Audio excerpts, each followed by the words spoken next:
ధ్యానించబోతున్నాం. జాగ్రత్తగా విందాం. 5వ అధ్యాయము 20వ వచనం. యోబు గ్రంథం 5వ అధ్యాయం 20వ వచనం.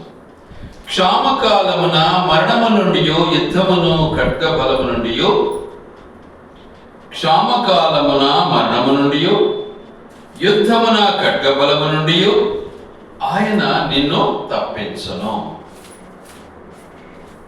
క్షామము నుంచి, యుద్ధం నుంచి, ఖడ్గము నుంచి మనల్ని తప్పించడానికి సమర్థుడు మన దేవుడు.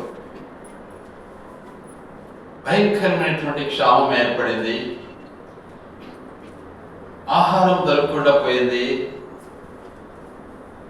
ఎడారి లాంటి జీవితం అయిపోయింది. కానీ దేవుడు ఏం చేస్తాడు? అద్భుత రీతిగా మనల్ని కాపాడటానికి ఇష్టపడతాడు. ఎలా ఇష్టపడతాడు? ఒక్కసారి మనం ఆలోచిద్దాం. ఏం చేశాడు ఇజ్రాయేలీలకు దేవుడు? అద్భుత రీతిగా ఎడారిలో ఆహారాన్ని కుమ్మరించాడు. ఆహారాన్ని కొదవ లేకుండా చేశాడు. దేవుడు ఎడారిలో సెలయేళ్లను ప్రవహింప చేసే దేవుడు మన దేవుడు. సృష్టికర్త అయిన దేవుడు, తన మాట ద్వారా సృష్టిని కలిగించే దేవుడు మానవునికి ఆహారం ఇస్తాడు. అద్భుతమైనటువంటి ఆహారం ఇస్తాడు. అందుకే వాక్యంలో ఒక మాట ఉంది. ఏమనింది అంటే, చూడండి దయచేసి, మత్తయి సువార్త 4వ అధ్యాయం 4వ వచనం. మనుష్యుడు రొట్టె వలన మాత్రము కాదు గాని దేవుని నోట నుండి వచ్చు ప్రతి మాట వలనను జీవించును. ఆహారం ద్వారా కాదు మనిషి జీవిస్తాడేది. దేవుని మాటే మనకు జీవము, దేవుని మాటే మనకు ఆహారము, దేవుని మాటే మన యొక్క జీవిత విధానము, దేవుని మాటే మనకు సమస్తము. ఇది మనం గ్రహించలేకపోతున్నాం. ఈ సత్యాన్ని గ్రహించగా కళ్ళ ముందు, మన యొక్క కాళ్ళ ముందు ఉండే స్థితిని మనం ఆలోచిస్తాం. కానీ మన దేవుడు చాలా గొప్పవాడు. ఎంతో ఉన్నతమైనటువంటి ఆలోచన కలిగినటువంటి దేవుడై మనిషిని తయారు చేశాడు. మనిషికి ప్రాణం పోసాడు. మనిషి కొరకు ప్రాణం పెట్టాడు. అలాంటి దేవుడు. కాబట్టి క్షామంలో నిన్ను ఆదుకోడా, యుద్ధంలో నిన్ను కాపాడతాడు. అందుకే వాక్యం ఏమంటుంది? దావీదు మహారాజు అంటాడు, యుద్ధము నాది కాదు, యెహోవాదే. యుద్ధం చేసేది నేను కాదు, యెహోవాయే. దావీదు మహారాజు ఆ రోజు నిజంగా గొల్లియాతును చంపింది దావీదు మహారాజు కాదు, దేవుడే. అనున్నటి రాయి, ఏమంటారు దాన్ని, ఒడిశలలో పెట్టి విసరటం అన్నది దావీదును దేవుడు వాడుకున్న స్థితిగతి. అయితే ఆ రాయి, ఆ గాయము, ఆ దెబ్బ దేవుడు వాడుకుంటాడు. దేవుడు అంత ఉన్నతమైనటువంటి దాదాపు 6 మూరల జాడి కలిగినటువంటి ఆ వ్యక్తిని చిన్న బాలుడుగా ఒడిసెలతో విసరటం దేవుడు తన ప్రణాళికను నెరవేర్చుకోవటం. కాబట్టి దేవుడు అసాధారణమైనటువంటి వ్యక్తి కనుక ఆయన గొప్పతనము వర్ణించలేము, దాన్ని మనము గ్రహించలేము. ఎందుకంటే ఆయన ప్రజలను విమోచించువాడు. చూద్దామా మాటలు ఒకసారి. నిర్గమకాండము 15వ అధ్యాయము. నిర్గమకాండము 15వ అధ్యాయం 13వ వచనం చదువుకుందాం. నీవు విమోచించిన ఈ ప్రజలను ఏం చేశాడు? దేవుడు ప్రజలను విమోచించాడు, విడుదల చేశాడు. ఎక్కడి నుంచి? బానిసత్వ జీవితం నుంచి. ఎక్కడి నుంచి? ఐగుప్తు దేశం నుంచి. ఎక్కడి నుంచి? సముద్రమును దాటి చేశాడు. సముద్రమును దాటించాడు. ఆయన నేలను చేశాడు, ప్రజలందరినీ సముద్రం పైన నడిపించాడు. అంతటి మహాగొప్ప దేవుడు కాబట్టి ఆయన విమోచించే దేవుడు. అందుకంటాడు, నీవు విమోచించిన ఈ ప్రజలు ఎలాగా? నీ కృపతో. చూసారా ఏమంటాడు ఇక్కడ? నీ కృప చేత తొడుకొని పోతివి. నీ కృప చేత. అద్భుతం, ఆశ్చర్యం. ఏ మనిషి చేయలేడు, ఏ ఒక్కరు చేయలేరు, ఏ దేవుడు చేయలేట. యేసు ప్రభు దేవుడు నిజంగా మనకేం చేశాడు? మన తండ్రి అయిన దేవుడు మనల్ని బానిసత్వం నుంచి దాటించాడు, బానిసత్వం నుంచి వెలివేశాడు, బందీ గృహం నుంచి విడుదల చేశాడు. అట్టి దేవుని మనం ఆరాధించాలి. పాపము అనే సముద్రం నుంచి మనల్ని వెలివేశాడు, నరకము అనే అగ్ని గుండం నుంచి మనల్ని బయటకు తీశాడు, ఆ క్షామము నుంచి మనల్ని కాపాడాడు, ఆ యుద్ధ భయము నుంచి మనల్ని రక్షించాడు. అంటే ఆ దేవుని మనం ఆరాధించేవారుగా ఉన్నాం గనుక ఎల్లప్పుడూ కూడా ఆయన యందు మనము ఎలా జీవించాలి? పరిశుద్ధముగా జీవించాలి. చూడు ఏమంటాడు ఇక్కడ? నీ బలము చేత వారిని పరిశుద్ధాలయమునకు నడిపించితివి. ఈరోజు ఎక్కడికి వచ్చాం మనము? పరిశుద్ధ ఆలయానికి వచ్చాం. ఆయన నడిపించాడు మనల్ని. ఇలాంటి మనం రాలే. ఎక్కడో ఆ చెట్టుకో గుట్టకో రాయకో మనము ప్రాధాన్యపడే వాళ్ళం. కానీ మన దేవుడు చెట్టు కాదు, రాయి కాదు, గుట్ట కాదు. మన దేవుడు సృష్టికర్త. మన దేవుడు సర్వాన్ని సృష్టించినటువంటి దేవుడు. అట్టి దేవుని మనం పూజించే వరంగా ఉన్నాం. మన దేవుడు మనల్ని పాపము అనే ఆ భయంకరమైనటువంటి సముద్రం నుంచి దాటించినటువంటి దేవుడు. బానిసత్వం అన్నటువంటి ఆ ఐగుప్తు నుంచి దాటించినటువంటి మన దేవుడు. కాబట్టి ఇప్పుడు ప్రజలు ఏం చేస్తున్నారు? దాటిపోయినే వీళ్ళు అని ఏం చేస్తున్నారు? ప్రజలలో ఏం పుట్టింది? ఇప్పుడు ఏం పుట్టింది? అసూయ పుట్టింది. ఓర్వలేకపోతున్నారు. ఓర్వలేని జీవితం అయిపోయింది ఈరోజు క్రైస్తవుల విషయంలో. క్రైస్తవులను చూసి ఓర్వలేకపోతున్నారు ప్రజలు ఈరోజు. ఎందుకు? వీళ్ళు నాశనం కాలేదే, వీళ్ళ సొమ్ము మాకు రాలేదే అని బాధపడిపోతున్నారు.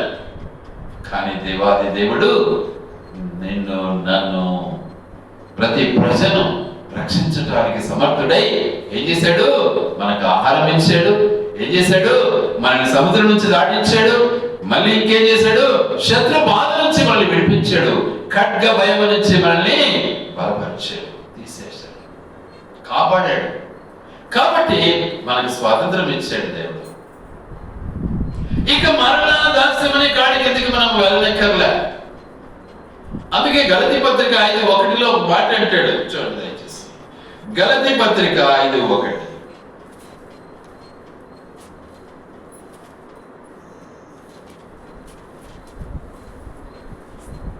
ఈ స్వాతంత్రము అనుగ్రహించి క్రీస్తు మనలను స్వతంత్రులుగా చేసి ఉన్నాడు. కాబట్టి మీరు స్థిరముగా నిలిచి మరలా దాస్యమును కాడి క్రింద చిక్కుకొనకుడి. వాస్తవానికి క్రైస్తవుడు ఎవరికి బానిస కాడు. మీకు తెలుసునో లేదు? అది క్రైస్తవ జీవితం. క్రైస్తవులుగా బానిసలు అవుతున్నారంటే వాడు క్రైస్తవుడు కాడు. క్రైస్తవుడు స్వతంత్రుడుగా ఉంటాడు. కారణం క్రైస్తవుడు క్రీస్తు ఆధీనంలో ఉంటాడు. లోక సంబంధమైనటువంటి చీకటి శక్తుల ప్రభావానికి బానిస కాడు. కనుక దేవుని యొక్క ఉద్దేశం ఏంటిది అంటే మనల్ని విడిపించేవాడుగా ఉన్నాడు, మనకు ఆహారం ఇచ్చేవాడిగా ఉన్నాడు, మనల్ని రక్షించేవాడిగా ఉన్నాడు. మరి మనల్ని యుద్ధము అన్నటువంటిది ఖడ్గ భయం నుంచి, అగ్ని గుండము నుంచి మనల్ని కాపాడి పరలోక రాజ్యానికి చేర్పించేవాడుగా ఉన్నాడు. అలాంటి దేవుడు మన దేవుడు. మనం భయపడనక్కర్లా, బాధపడనక్కర్లా. మనకు అభయం ఇస్తున్నాడు, మనకు శక్తినిస్తున్నాడు, మనల్ని ప్రోత్సాహపరుస్తున్నాడు, మనల్ని నడిపిస్తున్నాడు, మనల్ని పోషిస్తూ ఉన్నాడు, మన కొరకు ప్రాణం పెట్టాడు, మన కొరకు సమాధిని గెలిచాడు, శత్రువును ఓడించాడు. మనం ప్రభువుని అంగీకరించి రక్షణలో మనం కొనసాగుతున్నాం అంటే మన దగ్గర శత్రువు ఏమైపోయింది బానిస అయిపోయింది, పారిపోయింది. అందుకే దావీదు మహారాజు ఒక మాట అంటాడు 23వ కీర్తన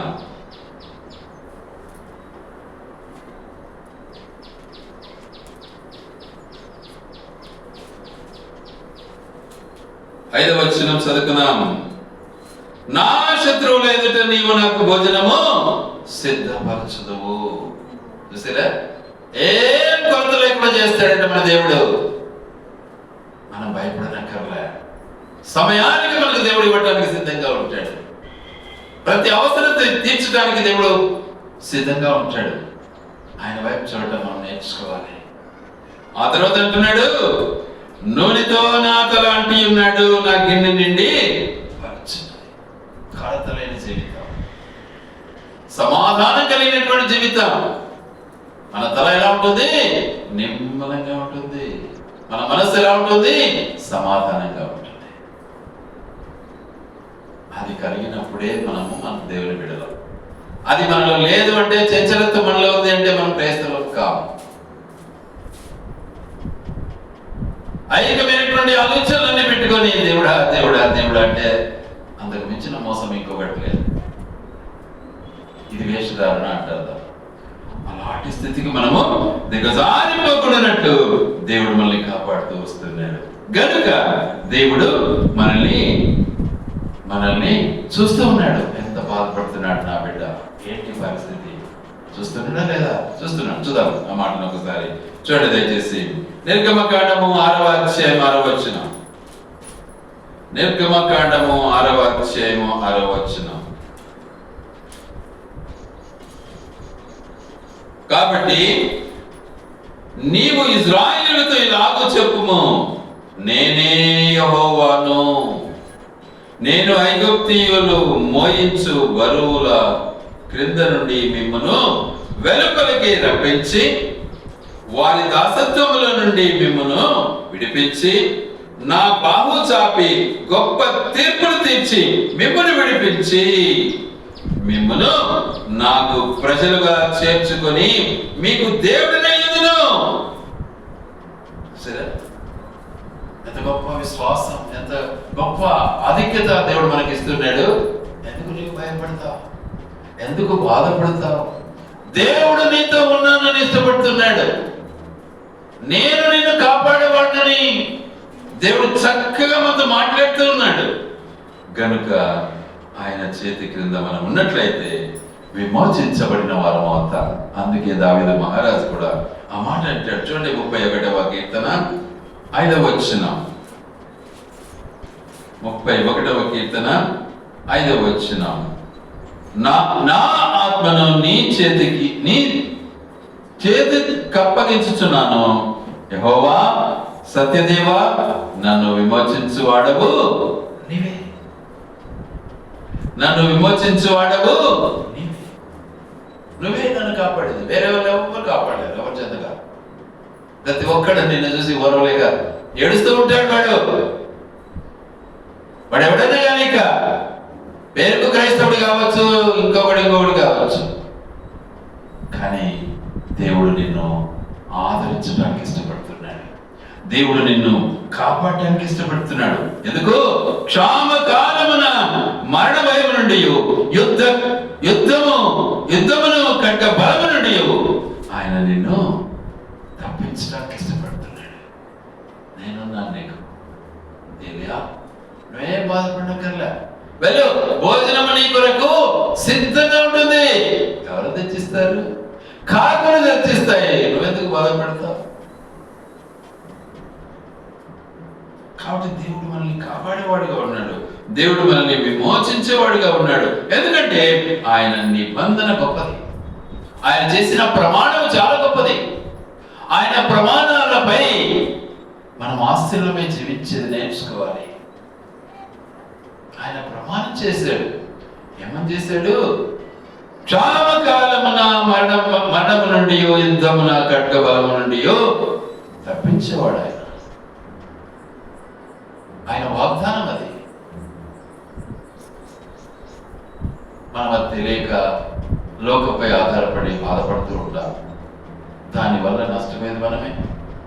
ఆయన వైపు చూడాలి. మనం ఆయన వైపు చూస్తే దేవుడు గొప్ప కార్యాలు చేస్తాడు. ఆయన వైపు చూసినప్పుడు దేవుడు గొప్ప కార్యాలు చేస్తాడు. ఆయన వైపు యాకోబు చూశాడు. యాకోబు చూసి ఏమంటున్నాడు చూద్దాం ఒకసారి. చూడండి దయచేసి. యెషయా గ్రంథం 43వ అధ్యాయం. యెషయా గ్రంథం 43. యెషయా గ్రంథం 43 1వ వచనం చదువుకుందాం.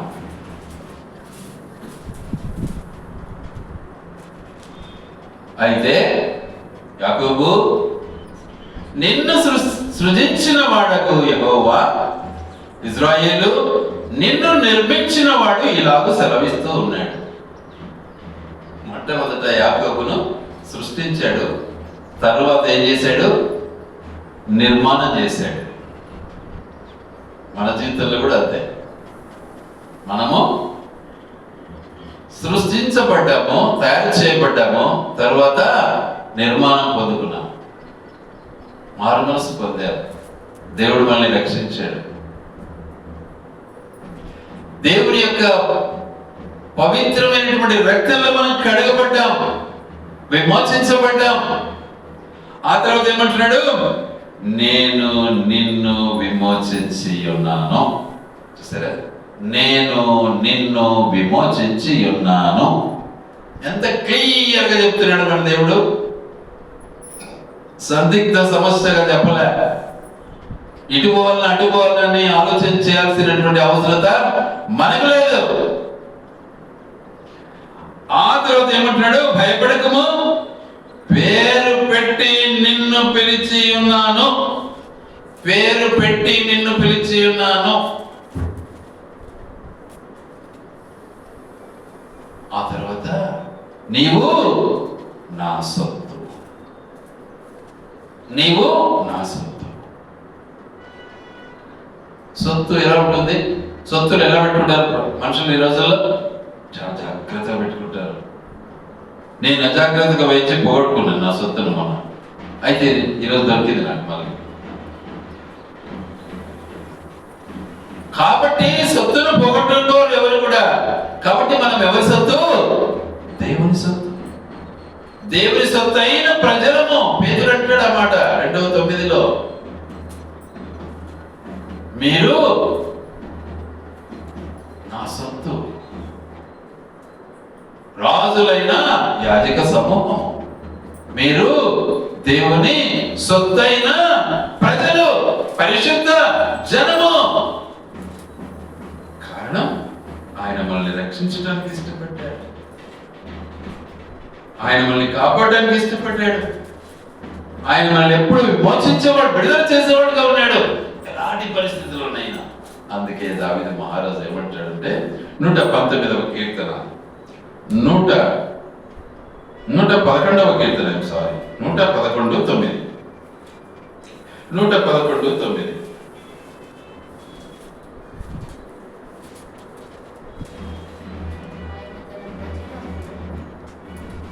ఆయన తన ప్రజలకు విమోచనము కలుగచేవాడు.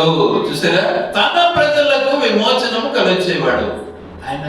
ఆయనకు తన కాని ప్రజలు ఎవరున్నారు? ఎవరున్నారు? ఎవరైతే ఆయన విసర్జించారో, ఎవరైతే ఆయనకు విరోధంగా నడుచుకుంటున్నారో వారు కానీ తన ప్రజలను ఏం చేస్తున్నాడు? ఆయన విడుదల చేయడానికి ఇష్టపడుతున్నాడు. ఆ తర్వాత తన నిబంధన ఆయన నిత్యముగా నిర్ణయించువాడు. నిబంధన ఆయన ఏం చేశాడు? ప్రామిస్ చేశాడు. నేను నీకు తోడై ఉంటాను అన్నాడు. నేను నీకు తోడై ఉంటాను. చదవా మాటను ఒకసారి. యెషయా గ్రంథం 7:14. యెషయా గ్రంథం 7:14.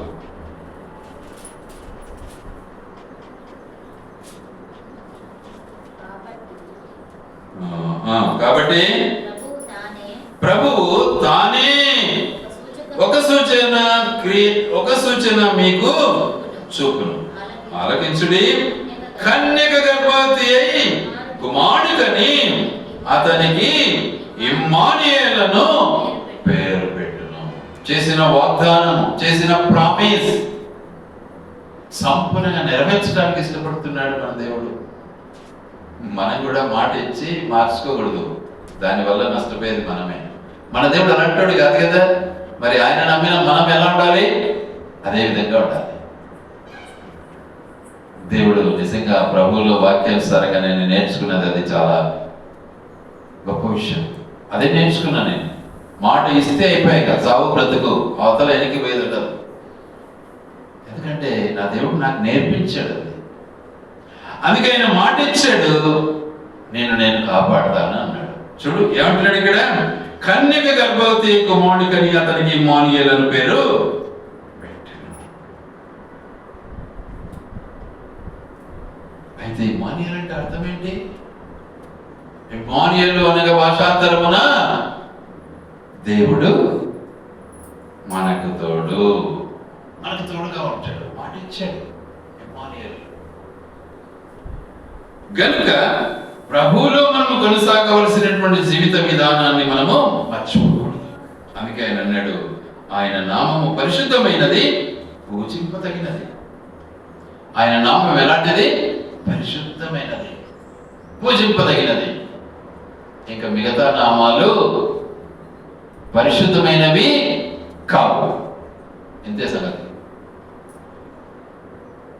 ఏ నామం రక్షణ లేదు అంటాడు కదా. భూమి పైన మరి ఏ నామమున మనకు రక్షణ లేదు. ఏ నామమునంది మనకు రక్షణ? యేసు నామము. యేసు అనగా రక్షకుడు. యేసు నామములోనే మనకు రక్షణ. చూద్దాం ఆ మాట ఇక్కడ ఉంది. బహుశా అపోస్తల కార్యములు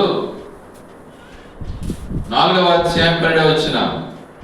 మరి ఎవని వలనను రక్షణ లేదు, ఈ నామముననే మనము రక్షణ పొందవలెను. కానీ ఆకాశము క్రింద మనుషులలో ఇవ్వబడిన మరి ఏ నామమున రక్షణ పొందలేము అంటున్నాడు దేవుడు. సరే, ఏ నామములో రక్షణ లేదు. కారణం, రక్షణ ఇచ్చే స్తోమత ఎవరికి లేదు. ఇక మిగతా ఎవరికి లేదు. కాపాడే అర్హత ఎవరికి లేదు. యేసయ్య నామమే రక్షణ. అందుకని దాదాపు 30 లక్షల జనాన్ని ఒక్కసారిగా తరలించి ఏం చేశాడు? భోజనం పెట్టాడు. ఎన్ని రోజులు? 40 సంవత్సరాలు. ఒక్కరోజు కాదు, 2 రోజులు కాదు, 40 సంవత్సరాలు భోజనం పెట్టాడు. ఎలాంటి భోజనము? నీ బిర్యానీ పనికిరాదు దాని మొదల.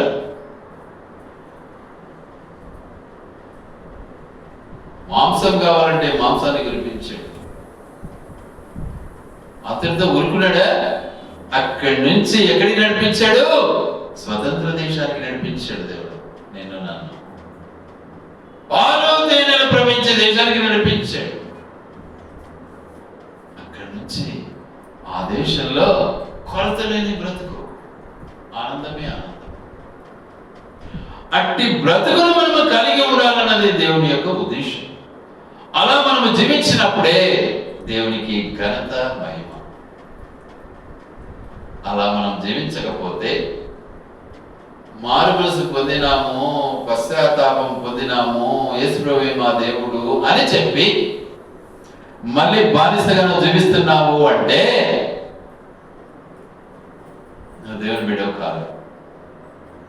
కానీ దేవుడు మనకి ఇచ్చాడు. అది ఎంతటి ఘోరమైన పాపినైనా క్షమించగలిగినటువంటి అర్హత కలిగినటువంటి దేవుడు మన దేవుడు.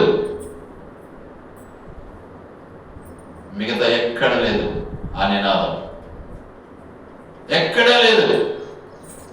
ఇది పరిశుద్ధ గ్రంథం మనకు బయలుపరుస్తూ ఉంది. కాబట్టి మన బ్రతుకులో, మన జీవిత విధానములో ఎల్లప్పుడూ కూడా దేవుడు మనతో ఉంటానని వాగ్దానం ఇచ్చాడు. ఎందుకంటే మన పక్షాన ఆయన యుద్ధం చేసేవాడుగా ఉన్నాడు. మన పక్షాన యుద్ధం చేస్తాడు. వాగ్దానం ఇచ్చాడు యెహోషువతో. ఏమంటాడు చూద్దామా? యెహోషువ గ్రంథం 1వ అధ్యాయం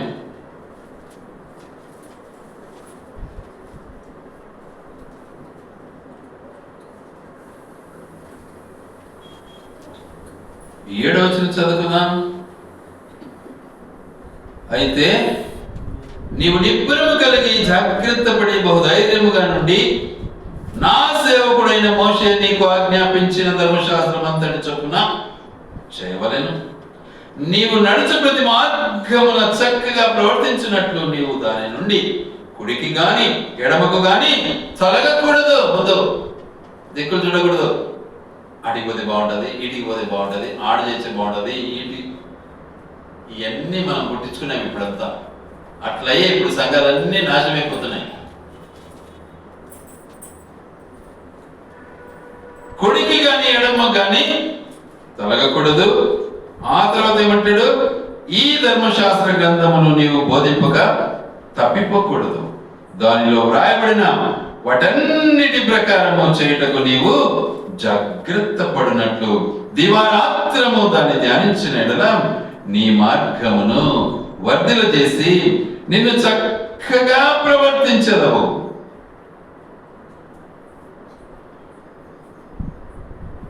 అందుకని దేవుని వాక్యాన్ని నిజంగా ఆ మాట మేరకు అలా మనం జీవించినప్పుడు వాక్యం సెలవిస్తున్న మాట ఏంటంటే, నేను నీకు తోడై ఉంటాను, నేను నీకు తోడై ఉంటాను. ఎలా ఉంటాడు చూద్దామా మాటను ఒకసారి. 5వ వచనం. నీవు బ్రతుకు దినములన్నిటను ఏ మనుష్యుడును నీ ఎదుట నిలవలేడు. ఇంకేమంటాడు?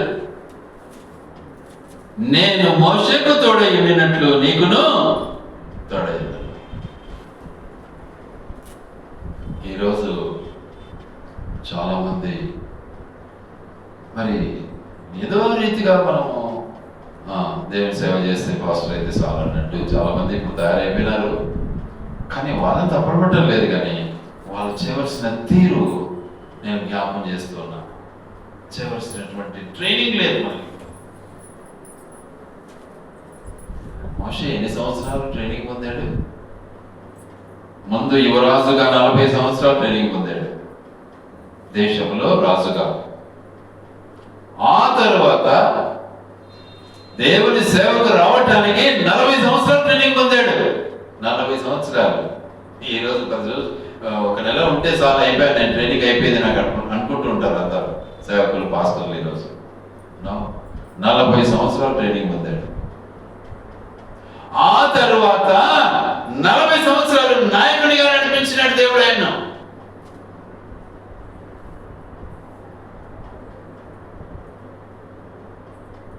కాబట్టి కుడికి గాని ఎడమకు గాని తిరగకూడదు. జాగ్రత్త.